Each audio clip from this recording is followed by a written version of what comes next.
Subscribe to our channel by clicking the subscribe button. Click the bell button and enjoy the latest uploads from our channel.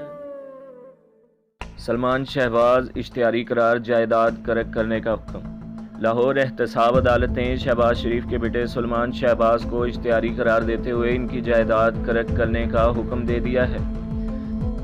Lahore की एहतसाब अदालत के जज चौधरी अमीर मोहम्मद खान के रूबरू नैब प्रोसिक्यूटर हाफिज असदुल्ला अवान ने मौक़िफ़ इख्तियार किया कि Chaudhry Sugar Mills money laundering और आमदन से ज़ायद असासाजात के केस में सलमान शहबाज को मुतअद्दिद बार तफ्तीश के लिए तलब किया गया। नैब प्रोसिक्यूटर का कहना था कि सलमान शहबाज की रिहाइशगाह पर भी तहकीकात के लिए गए, ताहम सलमान शहबाज वहां मौजूद नहीं थे। मुलजिम को इश्तिहारी करार देने के लिए उनकी रिहाइशगाह पर इश्तिहार भी चस्पा किए गए थे, मगर वो हाजिर नहीं हुए। इसलिए सलमान शहबाज को इश्तिहारी करार देते हुए उनकी तमाम मनकूला और गैर मनकूला जायदादें जब्त की जाएं।